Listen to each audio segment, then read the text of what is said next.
More than 2,000 years ago, the Roman Empire controlled most of the known world. Rare gifts, such as silk, frankincense, and myrrh, were coveted in the kingdom. They came from mysterious faraway lands in the east, and they were worth as much as gold. To deliver these goods to cities in the west, caravans undertook long and perilous journeys over dangerous desert sands, passing through secluded desert cities like Petra and Palmyra. For centuries, archaeologists and explorers have attempted to uncover these long-lost desert highways. Follow us as we journey back in time to the ancient trade routes and discover the lost caravan cities of the Middle East.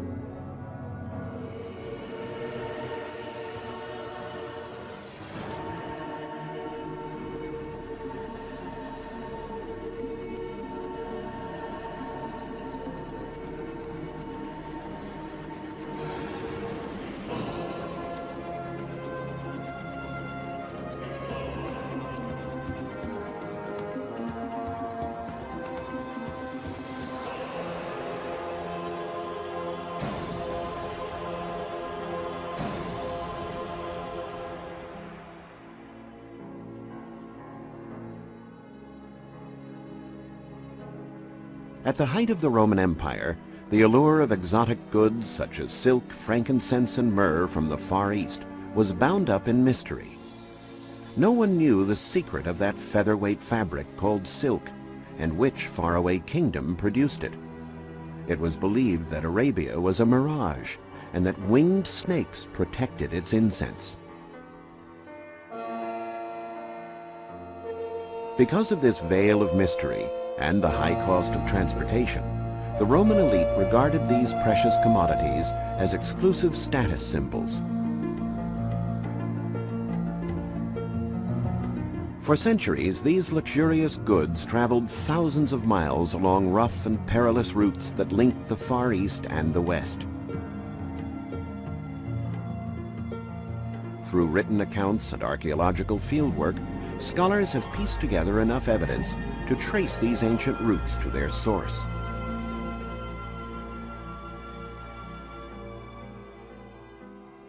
In the 1st century AD, silk from China traveled along the famous Silk Road to the Roman frontier outpost, the city of Palmyra, located in modern-day Syria. Pepper and precious stones were sent across the Indian Ocean to the southern tip of the Arabian Peninsula to what is now Yemen, and then on to Petra in modern-day Jordan.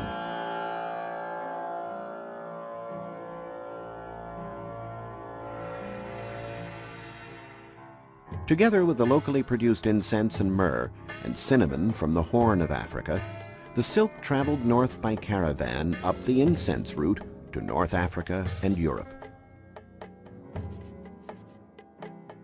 A whole network of ancient caravan trading routes and cities such as Petra linked China through Arabia and the Middle East to the great cities of the Mediterranean.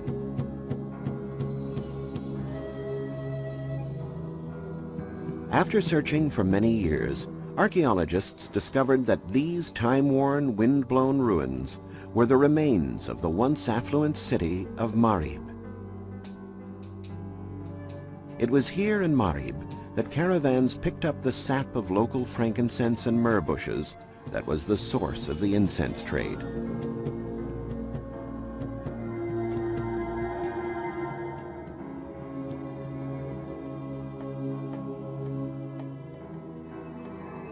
These remaining walls and other finds led to the discovery of an extraordinary work of engineering in both scale and the period when it was built, 8 centuries before Christ. Archaeologists realized that the walls were part of a huge hydraulic system, the legendary Dam of Marib, located in the ancient kingdom of the Sabaean, in what is now modern-day Yemen. Imagine a half-mile-long dam built in the middle of the desert. The basin of the dam collected the abundant waters from seasonal monsoons that flowed down from the coastal mountain range to the desert. The monumental dam lasted almost 1,300 years until its collapse in the 5th century AD, marking the end of the wealth of the Sabaeans. The dam at Marib was an engineering marvel. A complex system of channels distributed water that irrigated over 12,000 acres until it was buried by the desert sands. Who were the Sabaean people with the capability to build such a huge project? They inhabited the southernmost tip of the Arabian Peninsula more than 2,800 years ago. Their fame is forever linked to a biblical figure, the Queen of Sheba. This legendary and beautiful Sabaean queen crossed the deserts of Arabia to meet the wise Israeli king of the Jews, Solomon, by whom she had a son. Historians endeavored to discover where the beautiful Queen of Sheba came from. Excavations have uncovered a series of 5 elegant, flat-sided, monolithic columns, which are believed to be the remains of the Temple of Bilqis, the true name of the Queen of Sheba, and the temple is where she was worshipped by the Sabaeans as a goddess. Further on our lost desert highway, we find Sana'a, Yemen's magnificent capital, where the incense and spice trades still flourish. It is here that we find the National Museum and the origin of these ancient people. This image is another biblical figure, Shem, son of Noah. Shem founded the age-old capital of Sana'a and gave rise to a Semite tribe, one of 3 ethnic groups into which humanity was divided. Numerous finds made in Yemen tell us more about the Sabaean civilization. These carvings are of particular interest. Known as Betel, or House of God, they are masks venerated as fetishes and were seen as the embodiments of the gods. But gods had many forms. One of the gods caravan chiefs prayed to before setting off into the lonely night of the desert was the moon. In a hot country like Arabia, the moon was venerated much more than the sun. The resins of the frankincense and myrrh trees that grew only in southern Arabia fueled the luxurious cities along the incense trade routes. This is why the Romans called the kingdom of Sheba Arabia Felix, happy, flourishing Arabia.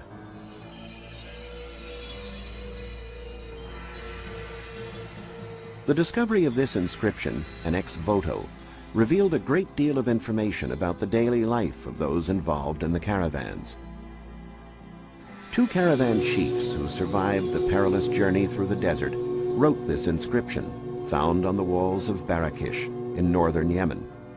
The text bears witness to the wars, thieves, and natural disasters that the caravans had to endure. But perhaps the greatest danger they faced was running out of water. The incense route ran north along the Arabian Peninsula. Ancient wells and villages, such as Barakish, provided caravans a place to stop and replenish. In Barakish, water was collected in a well, and an ingenious hydraulic system pumped the cool water to the surface. A camel can travel for 2 to 4 days without water. The caravans traveling the incense route would make about 65 stops for water, depending on the season. Successful water stops were thus an indispensable part of their journeys.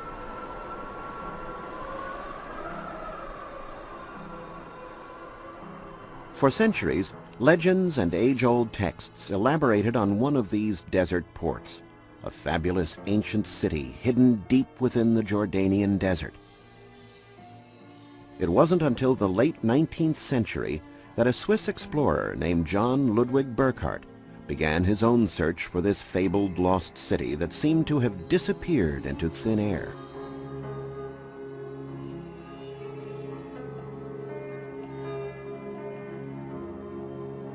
From Bedouin stories and tales, Burckhardt believed that the lost city of Sela, or in Greek Petra, must lie not far from the Red Sea. Petra was also mentioned in the Bible as the place where Aaron, the brother of Moses, was buried. Burckhardt believed that if he found Aaron's tomb, he might also discover the lost city of Petra. Burckhardt knew that the Arabs who venerated Aaron would never allow a Christian near his tomb. So, disguised as an Arab in Muslim robes, Burckhardt hired an Arab guide to take him to Aaron's tomb so that he might make a sacrifice. The guide led the Swiss explorer through a long cleft or seek. After walking for more than half an hour, Burckhardt arrived at a stunning sight. In front of him was a huge building known from local legend as the Treasury of the Pharaoh, carved in the sheer face of the red rock cliffs. A carved urn set high on the facade was believed by legend to contain a mysterious treasure. Many bullets have been fired at the urn to unearth the treasure, but to no avail. The Treasury of the Pharaoh was only the beginning of one of the most amazing archaeological discoveries ever made, the ancient city of Petra. Burckhardt never managed to reach the tomb of Aaron to make his sacrifice. His guide, suspicious of the explorer's true intentions, cut short their tour of Petra, but Burckhardt's accounts about his journey revealed an ancient city built into the natural amphitheater of rock that had been lost for 1,000 years. The incense caravans would arrive at Petra after a 6-month journey through the desert. The inhabitants of Petra, known as the Nabateans, would offer them water, food, protection, and their hospitality for a 25% tax on every business transaction. The Nabateans, who lived in tents along the floor of the canyon, would offer their humble homes so the caravan members could rest. The purpose of the carved buildings and monumental facades at Petra is still veiled in mystery, as puzzling today as it was in Burckhardt's time. One of the more impressive monuments in Petra is known as Deir. It is more than 120 feet high and 150 feet wide. Dating back to the 1st century BC, these rock temples were originally covered with white plaster, a marble-like effect which likely dazzled visitors.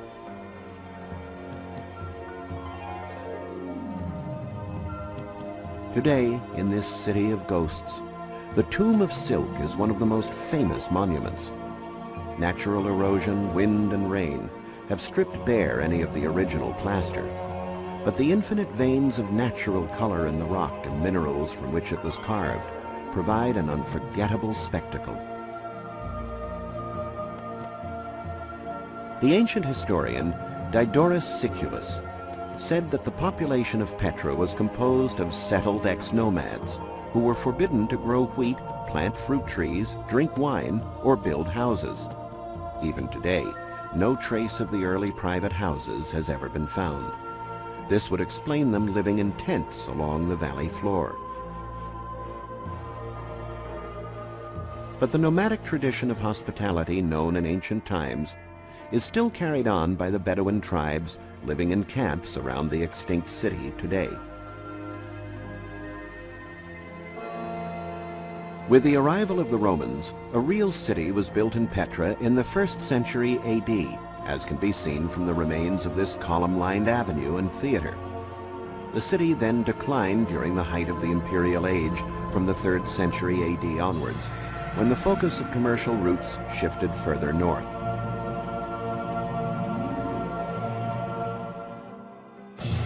Roman historians reported the location of another outpost city at an intersection where the Silk Road and the incense route met.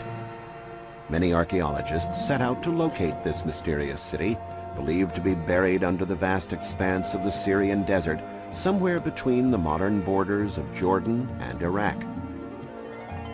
It was in this vast desert that a large number of columns were found.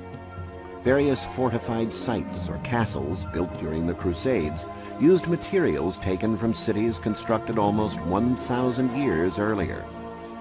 In fact, it was a site found in the desert overlooking one of these Crusader castles that drew the interest of archaeologists. As they pieced together the ruins and erected many of the fallen columns in their original placements, it was clear what had been found was the remains of the spectacular ancient city of Palmyra. In Palmyra, the glorious city of palms, archaeologists discovered one of the longest and best preserved column-lined avenues of the ancient world. Palmyra became the focus of the trade caravans and deprived Petra of its livelihood because it was so perfectly situated at the intersection of the silk and incense routes.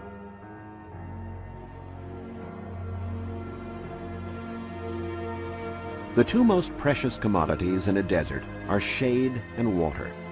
Traders coming to Palmyra could stroll along the city's shady porticos and do business.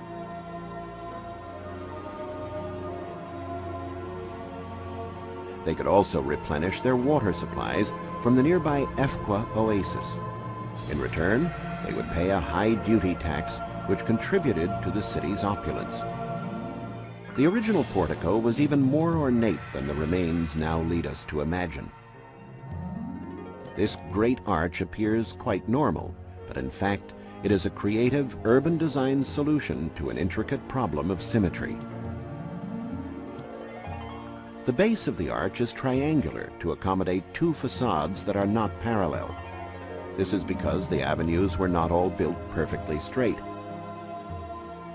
As Palmyra became rich, it grew without an overall city plan. Buildings and roads were constructed and intersected each other at random. To deal with these stylistic problems, a brilliant urban designer conceived a solution and created a monumental arch with two facades that were perpendicular to the streets they faced. The design allowed anyone approaching the arch to enjoy a full frontal view of the monument, no matter the direction. The ancient caravans traveling north from Petra visited Palmyra as far back as the 1st century BC.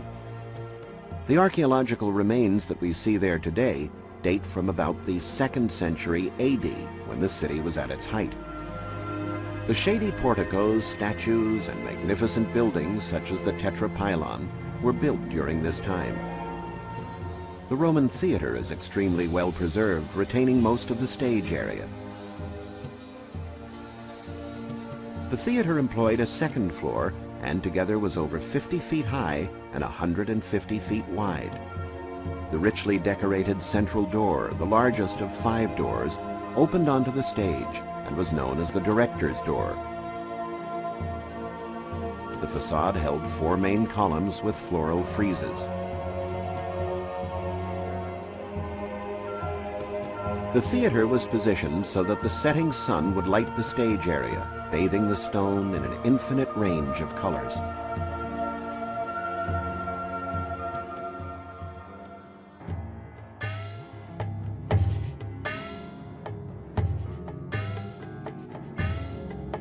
The caravan traders, having sold their spices, incense, and myrrh to merchants in Palmyra for gold and precious stones, would bid farewell to the city and head back home toward Petra and Marib. Before leaving on their dangerous journeys, with the risk of bandits and desert storms, caravan traders would beseech the goodwill of the gods for a safe journey home. The greatest of the local gods was Bel, similar to the Roman god Jupiter. This massive temple was built during the Roman period. The huge sanctuary built in his honor formed a rectangle 672 feet wide by 688 feet long. The temple was located at its center. The high outer wall of the sanctuary was smooth and adorned with inset Corinthian pillars on the inside.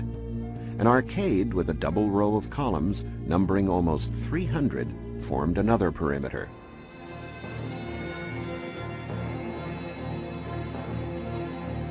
The god Bel, venerated in the sanctuary, was a mixture of the man-like Greek and Roman gods and the embodiment of the natural forces sacred to the Egyptian and Arab peoples of the desert.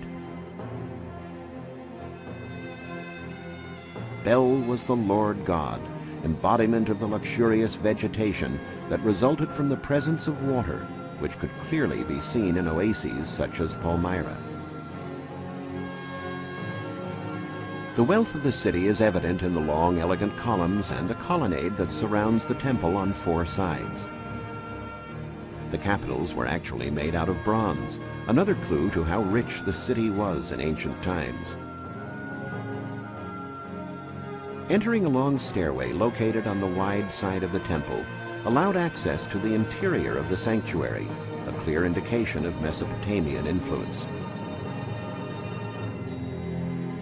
Worshippers would climb the stairway to reach a portal and the statue of the god. Here they would bow down in the presence of power, make a sacrifice, and a donation to the temple priests.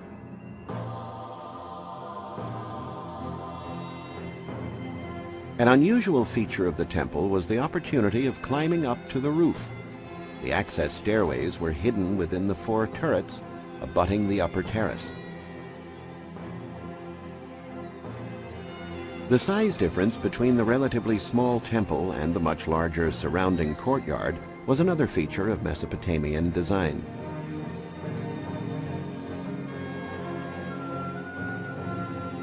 This extraordinary temple shows the Mesopotamian influence in the geometric motifs of the roof decorations. The Western-inspired columns are imports from the Roman culture.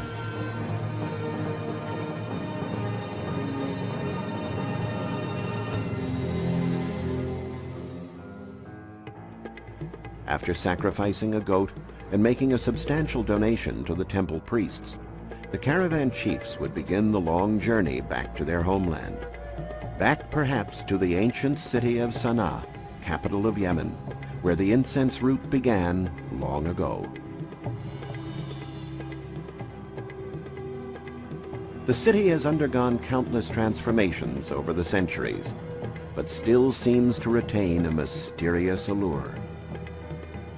With its magnificent tower homes, its colorful past, its legendary Queen of Sheba, and its riches, Sana'a is endowed with a romantic and fabled history. Indeed, with the stories its ancient caravan chiefs could tell, it could well be a story itself in the Arabian classic, 1001 Nights.